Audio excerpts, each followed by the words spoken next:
నాలం వా సకృత్యేవ దేవ భవతః సేవా నతిర్వానుతి పూజా వా స్మరణం కథాశ్రవణం అప్యాలోకనం ఆదృశాం స్వామిన్ అస్థిరదేవతానుసరణాయాసేన కిం లభ్యతే కావా ముక్తిరితః కుతో భవతి చేత్ కిం ప్రార్థనీయం తదా. సమస్త భూతములకు అధిపతి అయిన ఓ దేవా, నీకు కాయకమైన నమస్కారమో, వాచికమైన స్తోత్రమో, మానసిక స్మరణమో, సపర్యయో, శ్రవణానందమగు నీ చరిత్రను వినుటయో, కన్నులతో నీ యొక్క మూర్తిని కాంచుటయో, నీ భజన గావించుటయో, మొన్నగు సేవలు ఏ ఒక్కటి చేసినా అది నా మోక్షమునకు సంపూర్ణ సాధనమవుతున్నది.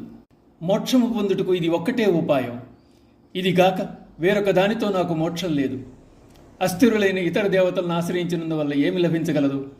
వారి నుండి కోరదగినది కూడా ఏమున్నది కనుక ఈ శ్లోకమునందు ముక్తిని గైకొనుటకు తేలికైన ప్రక్రియను సూచిస్తున్నారు ఆచార్యుల వారు. యాంత్రికంగా చేసే పూజల వల్ల, జపాదుల వల్ల, నామస్మరణ వల్ల, సంకీర్తనల వల్ల ఏమీ ప్రయోజనం లేదు. చేసేదేదో హృదయపూర్వకంగా, నిష్ఠతో, ఏకాగ్రతతో ఒక్కసారి చేసినా చాలు అన్నదే ఈ శ్లోక భావన.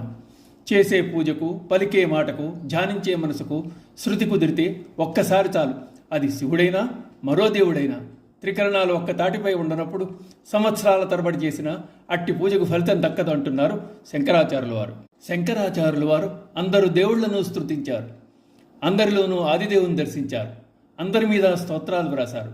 శివకేశవులైనా పరాశక్తి అయినా వారి మధ్య భేదాన్ని ఎప్పుడూ చూడలేదు. సాలగ్రామాలలో, విగ్రహాలలో, దేవతా పటాలలో, నదీన తరంగాలలో అంతటా నిండి ఉన్న పరబ్రహ్మను దర్శించారు. సర్వాంతర్యామిని స్తుతించి తరించారు. వాస్తవానికి శంకరులు కీర్తించినట్లుగా అంతమంది దేవతలను ఎవరూ స్తుతించలేదన్నది జగమెరిగిన సత్యం, పునఃసత్యం. ఇది ఆయన యొక్క అద్వైత దృష్టికి అంతర్యామిని దర్శించారని చెప్పడానికి నిదర్శనం. శివస్మరణ గాని, విష్ణు పూజ గాని, లలితారాధన గాని చేసేటప్పుడు ఇది గొప్ప అని ఆయన ఎప్పుడూ చెప్పలేదు. పరస్పర విద్వేషాలకు తావివ్వలేదు. అయితే ఏ దేవత మీద స్తోత్రం వ్రాస్తున్నప్పుడు ఆ దేవతకు ప్రాముఖ్యం ఇచ్చారు. అందుకు కారణం అందరిలోనూ ఉన్నది ఒక్కరే అన్న అభేద భావన. సౌందర్యలహరిలో అమ్మవారిని, విష్ణు సహస్రంలో నారాయణ్ణి, శివసహస్రంలో పరమశివుని ప్రశంసించి చెప్పడం అందరిలోనూ ఉన్నది ఒక్కరే కనుక అది సందర్భోచితం కూడా. అది ఇతర దేవతలను కించపరచడం ఈషణ్మాత్రమేనా కాదు. పురాణాలను రూపకల్పన చేసిన వ్యాస మహర్షి కూడా ఇదే సూత్రాన్ని పాటించారు. ఓం నమః శివాయ.